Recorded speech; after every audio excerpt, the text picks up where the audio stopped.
Yeah, Dean, it was a little bit of a tight start over the sort of first 5, 6 minutes. It looked like the teams were starting to feel themselves out, and then in the second quarter, you guys really took control. What part of the game did you sense was the reason for that? Us putting up 26 in the first quarter, gave us good confidence about, the things that we could get done. I thought, there was a really good presence about the way that we threw it into the post. I thought the decisions that we made out of the on-ball and generally the pace that we played at. So I thought we were doing a lot of good things there. I thought in the first quarter, we just put them on the line a little bit too much, and so we sorted that out in the second, and our defense was good. Good activity. I thought we got lots of deflections that resulted in us having them turn the ball over, and so I thought we stuck to our scout well, and that resulted in us having a good rhythm offensively down the other end. I know you generally like to talk about the entire team or the entire group, but Jock in this game, he's had some big games against the Phoenix this year, but he was dominant from the start. I think there was a stretch in the third quarter where he did it from everywhere. He had a righty hook in the lane, then it was a three from the right wing, and then a baseline jumper to follow it up. He just looks so comfortable getting to his spots. Yeah, and that's why we value him so much, because of how many things he can do. I thought his decision making when they doubled him, and I thought we'd worked fairly well on creating great spacing when they doubled, and I thought we had answers for that one tonight. Then he picks and pops and shoots three, sees single coverage, and he goes to work. And so I just thought the high basketball IQ reads that he made today at the offensive end were great. I think I asked you about it halfway through the season, just the process of letting Jock work the offense and run the offense, whether it is from the post or from the top, and you guys being able to space the floor and let him work out of the doubles. How have you found the process of him learning how everyone plays, and then you understanding that you can give him the ball in different areas and he can facilitate, he can score, he can do the whole show? Yeah, obviously the process is exactly that. It was continuing to work to say, how do we space it when different people enter the basketball, and where do we actually want the ball entered from? Sometimes we want it up in the slots, sometimes we like it on the wing. How's that affect what everybody else does? And so I think that was obviously there was that period in the middle of the season where the doubles were heavy and we had a few injuries and our offense slowed down a little bit, but now we're pretty seamless about what kind of coverage he's going to see. I wanted to ask you about Scotty. I know the last couple of weeks before the playoffs, it seems like he's been playing his best basketball. But in general, that role off the bench, I know you guys like him there. You can mix and match your lineups. For a player that talented, it feels like he wouldn't be in that role anywhere else. How did that sort of situation go down? And I know there was injuries and different things that led to that, but him coming off the bench and being unselfish and you having that conversation with him, how does he approach that role?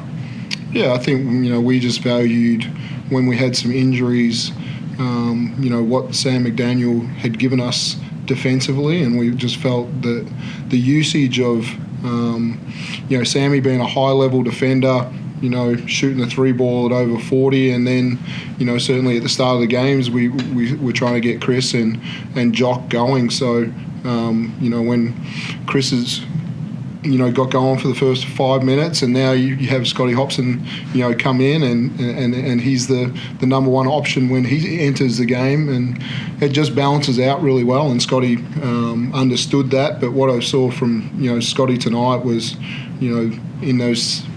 in his first stint and in the second and third quarter, his commitment to the defensive end as well. And I love the way he chased. I love the way he used his length, rebounded, pushed it.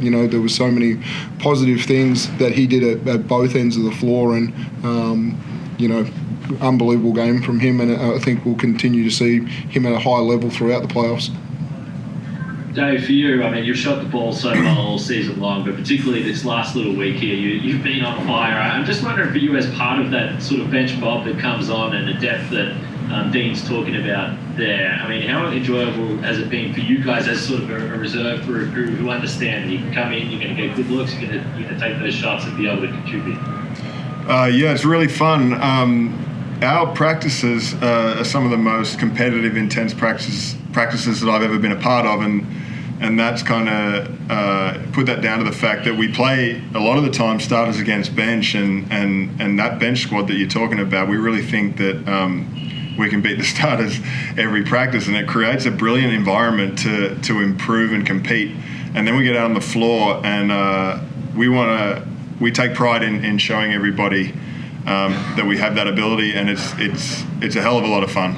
And you saw that tonight, especially in the third quarter. I love that group. I love all my teammates, to be honest. But yeah, it's a lot of fun. Dean, just last one from me. With Jock, we know during the week he missed out on being in that sort of MVP finalist group, and I know he spoke about that. Is that even something that you bring up with him at all? I mean, it seems like all season long he's been motivated for different reasons, but do you think that is something that he, comes into the final series and says, okay, I'm here to win the title, let's get that job done? Yeah.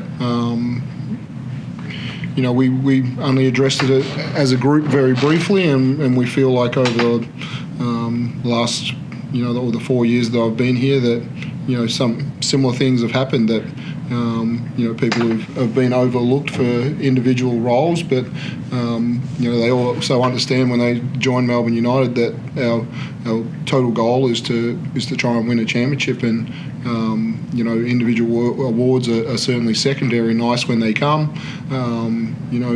Me being nominated for Coach of the Year is a reflection on what's happening with the group. It's not to me that's that's an award to say our group has done a really good job.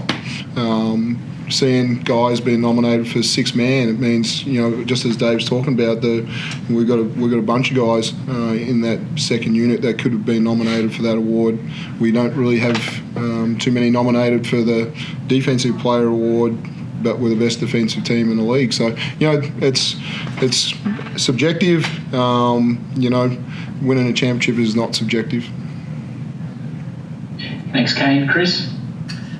Yeah, Dave, it was a tough start for you. I think in the first 2 minutes you're on the court you got 3 fouls, but when you came back on, you knocked down some shots and you were able to contribute, and that's what everybody on this team does. You had 11 guys and everybody played their role and made a contribution, and like you touched on before, that's probably your greatest strength.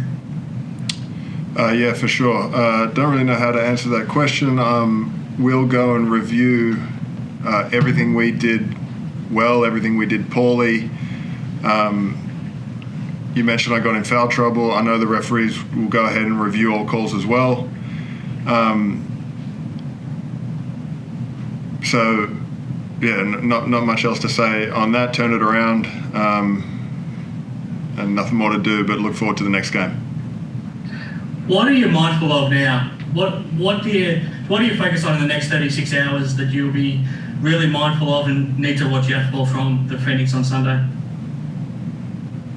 Dave?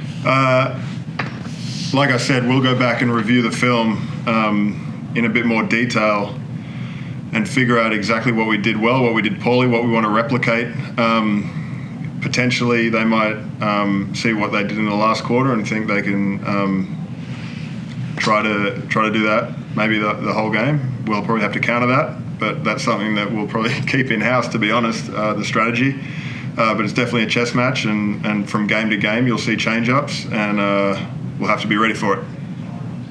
You're playing such a key role in this team, and your shooting, like you touched on before, has been outstanding all season long. Two parts to that question. How's your body feeling?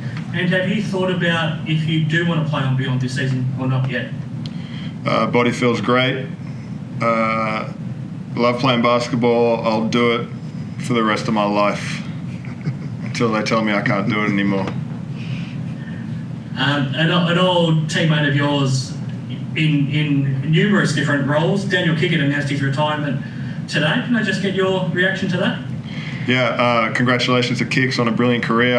A teammate of mine at United, also with the national team. Teammate of mine in the under-18 state team. Growing up, played against him as a junior. He played for Nuttawading, I played for Sandringham. Known him since I was 9 years old, and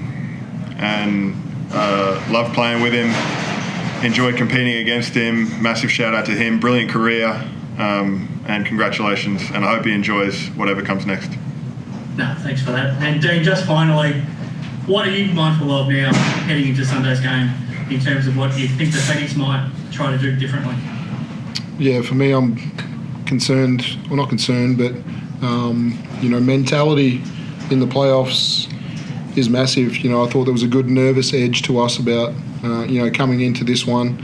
I love the way that we prepared the last couple of days, but yeah, we were in a playoff series last year that we won a big game too, and then you've got to there's a change in shift in mentality from either team, so we can't feel too good about that one. We have to make sure we maintain an edge, feel confident, but understand that they're gonna come back with absolutely everything. It's win or go home for them, and that's a massive driving force for any team in the playoffs. Thanks, guys. Cheers. Thanks, Chris. Well done. Cheers, guys.